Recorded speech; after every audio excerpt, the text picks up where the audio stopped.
So, a cracking year for cinemas, truth be told. Rumours of our industry's death are greatly exaggerated.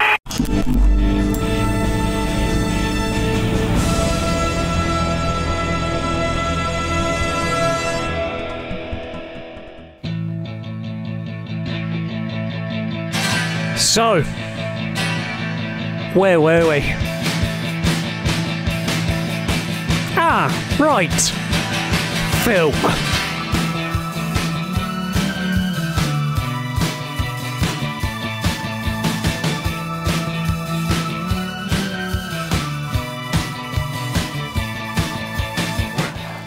Well, I needed a few months off from the film world and from YouTube in general just to get the wipe over the line. There was a lot of fantastic films all over the shop that quite rightly demanded the attention of critics and cinema goers alike.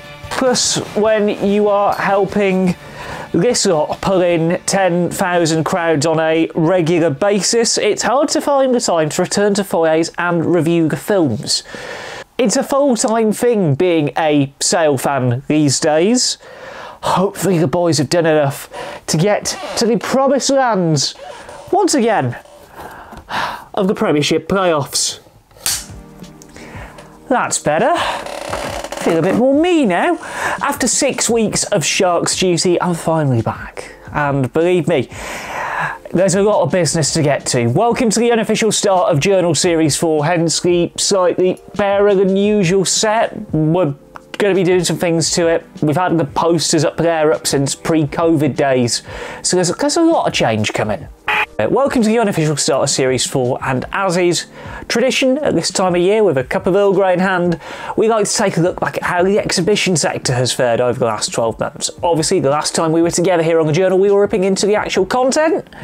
Now we look at the statistics behind the success, partly because the Film Distributors Association yearbook came out not too long ago, which is the holy grail of statistical insight for this industry. Plus, this weekend also marks 3 years since cinemas reopened in the restart we choose to remember following the COVID-19 pandemic. We don't speak of the failed attempt in 2020 because we were barely open for 6 weeks.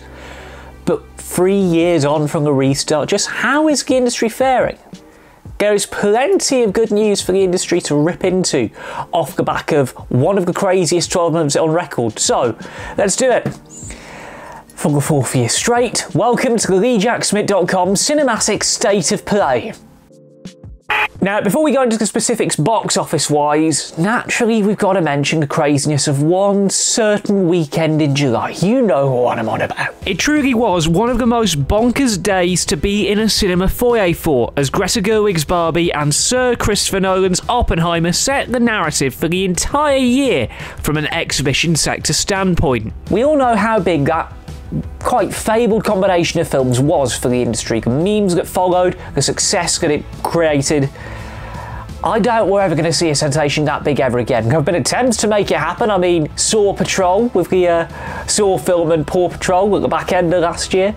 They tried and it failed horribly. I don't think we're going to see anything that organic in a good few years. That was a true one-of-a-kind cinematic experience, and just being there on the day of the films coming out, I don't think I've seen a foyer that busy.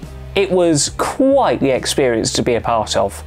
Now, on to the important bit, the stats, and there's that many of them, I have to, once again, cheat and get off from the FDA yearbook. 135 million of you went to the cinema last year in the UK and Ireland, most of you seeing either one or the other, if you know what I mean. As well as some of the other films covered in depth during 2023 Wipe, which you can watch with the little link at the top of screen. I don't know if YouTube's changed it again since I last did one of these. I don't know. You'll be able to watch it. It'll be probably on the end card as well with the 1 minute one takes.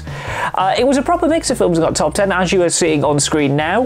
There was truly something for everyone, from Wonka to Oppenheimer to Barbie to Guardians of the Galaxy 3.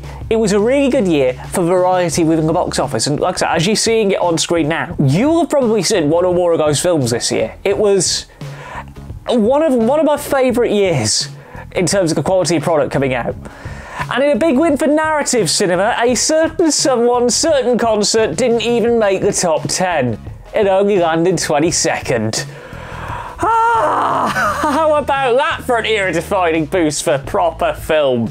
Jokes aside, it was a fantastic year for event cinema too, not just because of the Taylor Swift gigs that were beamed into cinemas. We also had Beyoncé's Renaissance experience broadcast into cinemas during December, and a fair few National Theatre Lives and the usual Andre Rieu, Maastricht concerts going into cinema as well.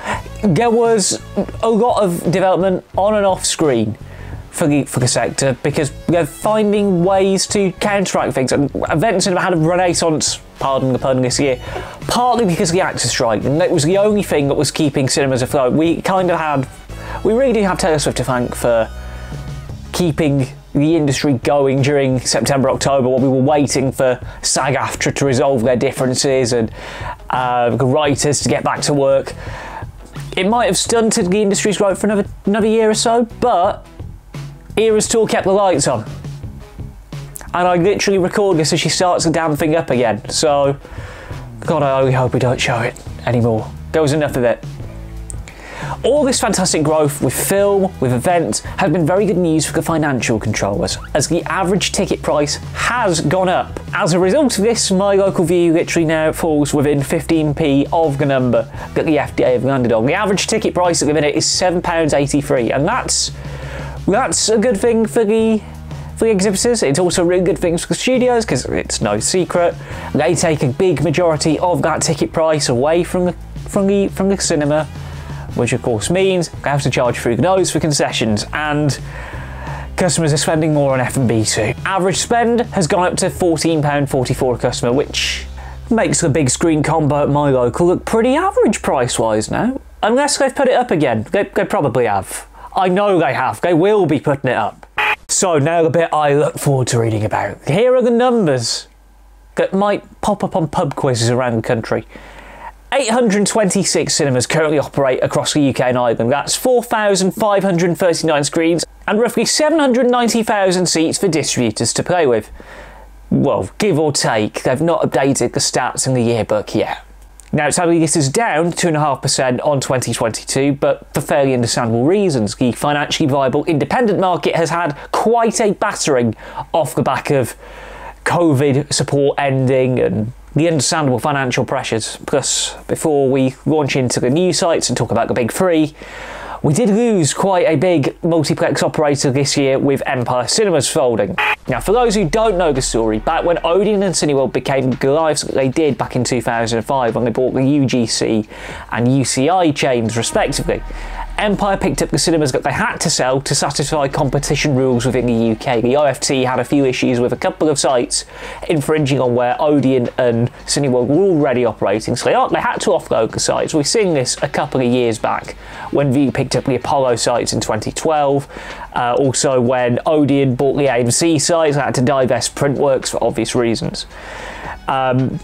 Empire named their company after the flagship cinema that they had on Leicester Square, the Empire Leicester Square, which, funnily enough, now is back in Cineworld hands. They sold it in 2016 for what, £90 million? And they sold a Newcastle site the year after. Their 13 remaining sites just about survived COVID, but eventually entered administration on July 7th of 2023. It made for some very interesting and honest chats with some of my friends in cinema management the morning after. If you know, you know. And while 6 of their sites closed that Friday, the others were eventually picked up by other chains or taken over by Irish chain Omniplex as part of an 18-month plan to enter the UK market for the first time. Now, within the big three, you know what I mean by the big three. View became the beneficiaries of Empire's sites in Swindon and a soon-to-open venue in Basildon, both of which are currently having recliners installed as I speak. And on that rollout, even more of them got the damn things installed this year. Not even the ones I'm used to. New versions of them. Bristol Cribs, Islington, Hartlepool, Edinburgh, even more coming online throughout 2024. They seem to be going all in on the recliners at the minute, and Tim Richards, their CEO, has basically come out and said that they're not considering standard seats at any of their sites anymore. They're going all in on the recliner for the new builds and the refurbs. I don't blame them, they're really pretty comfy. Plus, they've been busy in Chiswick. Hang on, I can't say Chiswick anymore. They're moving head office to Westfield, literally right next door to the flagship, because they've started to move into film distribution as well. And not the kids' films they've been known for the last couple of years. Off the back of the success in its homeland, outgrossing Barbenheimer no less, the chain have taken UK distribution rights for Italian black and white drama There's Still Tomorrow.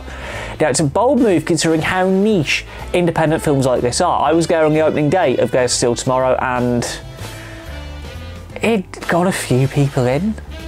The trailer for it looks really good, but I'm not sure whether this movie is going to work out. Bear in mind, this is the chain who have gone all in on British films in peak time with the BFI Presents strand, partly because Tim Richards was the chair of the BFI until the start of this year. It's great to see chains take a chance on films like this, and I've said this for the last 10 years. When cinemas give the managers free rein to programme what they want to programme, you can actually target your local community a little bit more, which they're starting to do, even though they've got AI driving screen content right now. It's a bold move. Will it work? Probably not, but it's great to see him give it a go either way. 2023 for Odeon, though, can only be described as a bit of a cost cutter.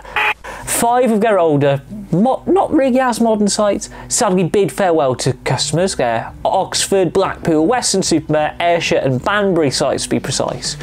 There's been no word on any further Lux refurbishments. They've rolled out IMAX at a couple of sites, they've put recliners in a couple of screens, but that's really about it. Not even the Taron Egerton voiced pre-show idents could save them from operational streamlining. I mean, it's got that bad for them that they have to shut the Costas at 6 o'clock. Who in their right mind stops serving hot drinks at 6 PM? I've got to admit it, that's the worst bit of screen unseen right now. I have to go full contraband and smuggle my Earl Grey in now. But as much as Odeon have been focused on shutting cinemas this year, they have finally started to invest in new things. Specifically, sofa trials at their Tunbridge Wells site, and in the most bonkers move I've seen a UK cinema chain make for many years, they've introduced beds at one of their cinemas. You know, I'm pretty sure this is a bad idea. Oh, I feel for the staff who have to clean those. But ceasing trials aside, there are some green shoots of growth for Europe's biggest cinema operator, as they are preparing to open a brand new site up in Peterborough towards the back end of this year. So there are some positives to look forward to if you're of an Odeon persuasion. And with the other chains, oh, this is an outright miracle considering what we were reporting on in the last State of Play. Somehow Cineworld have survived. They've managed to exit bankruptcy, cancel plans to sell the company, and in a proper Aaron Reed style comeback, that's how you do it, as I want the journal, they managed to somehow make it through the year. And importantly, the clown, as we call him here at Smit HQ, is gone. And we call him the clown because he shares the name as the clown of Blackpool Tower Circus. Mookie Greidinger is out as Cineworld CEO. Now, he went on his own terms and not because of some dodgy business he did within the Israeli cinemas he operated, and I quote, violating the terms of a merger by refusing to distribute 8 children's films to the Lev cinema chain in Tel Aviv, a rival of his Rav Hen chain. Jamal, say it for me, because I legally can't. You don't know what you're doing! Now, the future is still relatively patchy for Cineworld. They've recovered from bankruptcy, but they're still in pretty financial dire straits.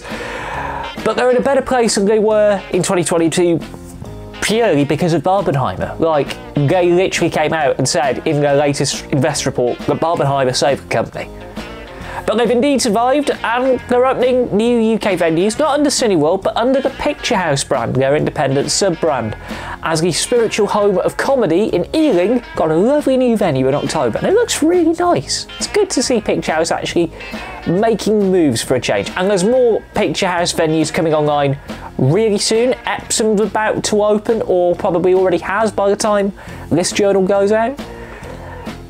This is a lovely little segue into the independent scene, and most notably our friends at Reel. It goes without saying it's been a good and a bad year for them. Bad, mostly related to the recent death of the company's founder Casey Suri, the man who brought Reel onto the market in 2001. Inspired by cinema in his homeland, he brought the Curs on in Loughborough, built a company off the back of it. It's no small move to go and invest in cinema in 2001 and build a chain of miniplexes, and then a company that supposedly puts himself at the real heart of the community. What he did with Reel was nothing short of extraordinary, and our condolences to the Suri family. The fact that the UKCA put out a lovely little condolence tweet says it all about how well regarded he was within the industry. But in terms of the company's growth, with the Suri family continuing to keep a very close eye on the company, they did open in Farnham, a lovely new site in Farnham from what I've seen. And they also moved their entire Burnley site over the road to brand new premises, state-of-the-art premises, without losing a single day of trading. Fair play. I don't really have much info to throw out about Showcase, because we do like to cover as many of the chains as we can here on the Journal, just for due partiality, and they've had a rough 12 months. They lost the Bristol cinema, the lovely Showcase Deluxe up in Bristol. They couldn't get a lease negotiated for that. That shut in the middle of October. Everyman became the proud owners of Empire's sub-brand Tivoli, the luxury sofa base site in Bath and Cheltenham. Not many people really know about that. With a lot of new openers in Salisbury, Plymouth, Marlow and Bury St Edmunds, Light added to their portfolio with a new cinema in Redhill last June. Backlot Cinema in Blackpool became the newest opener up here in my neck of the woods, meaning that trips to Manchester or Liverpool for the IMAX are a thing of the past. Although everyone knows that only one IMAX round here counts because it has a 70mm projector. Backlot's only the single laser rig. It looks like a lovely cinema. I cannot wait to get down there because it is a cinema I can get to. I'm very excited to go down and see what Backlot can offer because it looks like a really nice venue. As long as they serve good tea, I'll be happy. Well, they will, it's right next. It's in Hounshill. And it's next to the tower. Come on. And the big news here in Smit country is that this place is going to open at the start of 2025. Welcome to Animate. Now, this will be Preston's newest cinema. It'll be operated by Irish company The Ark. 8 screens, potentially a premium large format offering. I want to be optimistic, but I have a feeling this is going to kill one of the cinemas in Preston. We all have our theories as to who it'll be. But competition brings out the best in everyone. We've seen it when the Flower Bowl came online in 2018. All of the cinemas round here up to their game. Odeon, View, the Palace, God rest its soul. But I will be keeping an eye on everything as usual. If this is what pulls the trigger on Lux up here, I would not be surprised. Bring on January when it opens. It's going to be good. Now, understandably, a lot of the technology has had to adapt as well.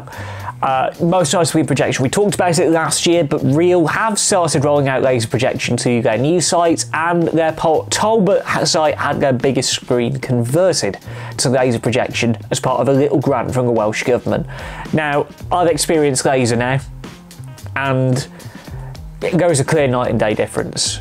The contrast is just so different, and if every chain can roll it out in a way that doesn't blind audiences, because you've got to make a lot of modifications to your projection setup just to make it happen, this could be a game changer for the premium large format screens. I mean, Odeon have already done it with their iSense. You've got IMAX with laser. Laser's becoming a bit more of a profitable way to get more screens in and make cinemas cheaper to run, and some of the adaptations are made to the TMS systems, the back ends. We're going to try and simplify the terminology as much as we can. A lot of investment's been made to the back ends as well, like Rosetta Bridge, which is now the system that all of the major chains, bar Cineworld, use to run shows here in England. View use them, Odeon use them, Real use them.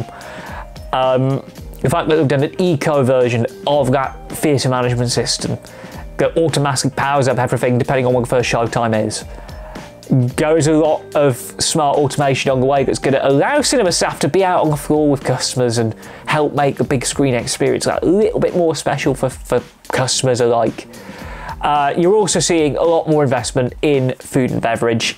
We talked about it back in 2019 when this revolution began, but foyer re-gears have been going on across the board for a variety of different chains.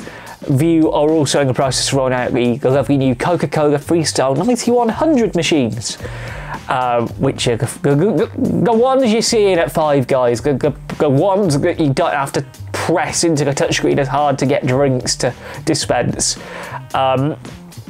The fact that we're seeing a lot more investment in self-serve F&B and just general foyer experience, it kind of tells you everything. We're repositioning ourselves as premium out of home. which I think we're about 5 years late to doing that. We quite frankly should have done that in 2019 just to reinforce the idea that the big screen is the best place to watch films, and then we wouldn't have had the whole debate with theatrical windows and all of that kind of stuff. Yeah, because there's a lot of technological change within the industry coming out of COVID. Some have been good, some have been bad. We've adapted, we've survived, we've thrived. And to think 3 years ago, we were all saying it's going to be a hard recovery for the sector, we won't have £1 billion box office for 10 years. That is your UK and Ireland box office total for 2023. Up 8.3% on last year. The last time we seen numbers like that, we were hearing these iconic words from Robert Downey Jr.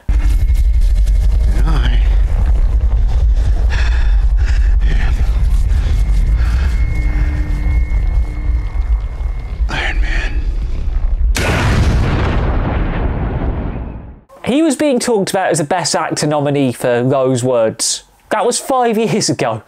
Now he's actually won the damn thing. So yeah, rumours of our industry's death are greatly exaggerated. And my God, what a 2024 we've got to look forward to. We've already had films like Poor Things, like Challengers, come in and show that the more adult side of films are back making relatively okay money. I mean, Challengers didn't open too well because it's a 15 rated film. We've got popcorn movies like Fall Guy, which has literally just opened as I film this, and some people said it's not opened too well.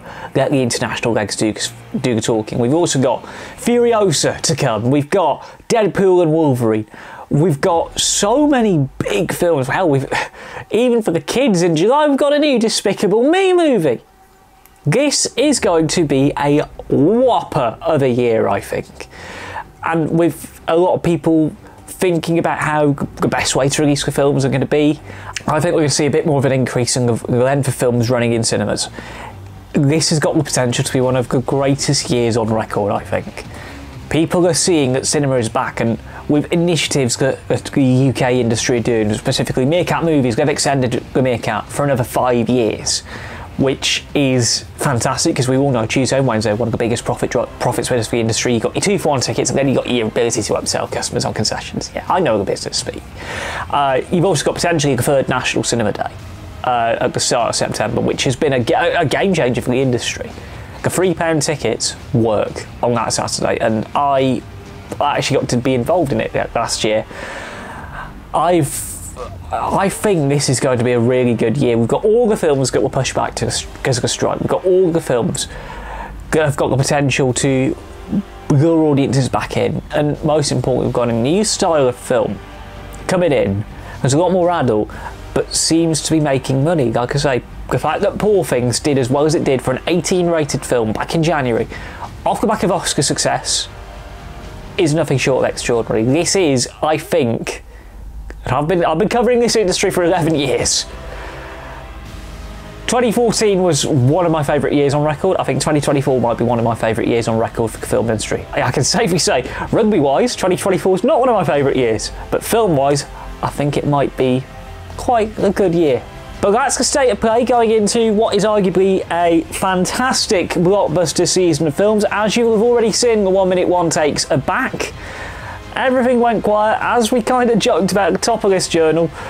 This little black book has been the bane of my life since the Six Nations finished in February, but sales season has now officially finished for the men, which means I can now actually spend some more time in cinema foyers where I rightfully belong.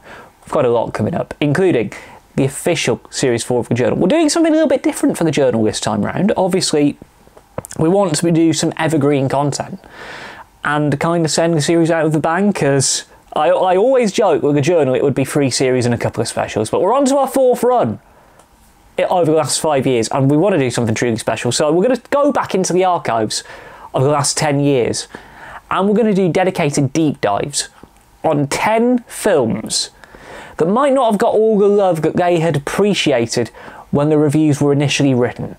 Believe me, I'm having a lot of fun. The film that we're using for 2015, it's been good to look back on some of those films, man. It really has. So they will go out over the course of 2024. We're not going to give a date as to when it will go out because we're only going to release them when they're ready. Because I don't want to crunch anymore. Of course, we will also be doing 2024 Wipe at the end of the year. Of course, you guys love Wipe. I love making Wipe. And we've got some good stories that we're going to cover in it already. And we've got a few new ideas we want to try out on the TheJackSmit YouTube channel. We don't want to become confined to content that satisfies the algorithm. We want to do some experimental stuff within the film industry. And who knows, maybe launch some occasional side projects on other channels. But that's all in the future. Right now, you know what I'm going to say. If you haven't already done so, hit the subscribe button below to stay notified on when we upload next. Maybe tap the bell button because YouTube has a tendency not to notify you all when uploads go out. If you want short, really concise film reviews, head over to the 1 Minute One Takes playlist where you'll get all the latest films reviewed in 60 seconds or less. If written stuff's more your thing, head over to TheJackSmit.com and you'll be able to read my thoughts on all the films there. But for right now, and believe me, it feels so good to say this again, I've been Jack from TheJackSmit.com, that was The Journal, and until next time, we'll see you at the movies.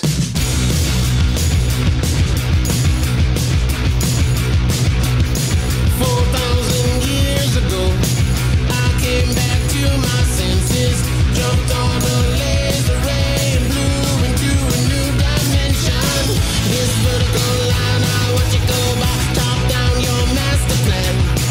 In nanoseconds, man, I hope you understand that nothing living lasts forever. Oh, you're still here? I've nearly finished my Earl Grey. Well, seeing as you're still here, I might as well let you in on a little secret. We've mentioned Journal Series 4 proper and the deep dives. The first episode we'll be doing as part of Journal Series 4 will be about Ron Howard's 2013 film Rush, aka the review which began it all. Believe me, I have the list of the 10 films that we're going to be covering here. I think we're going to be surprising a lot of you over the next year.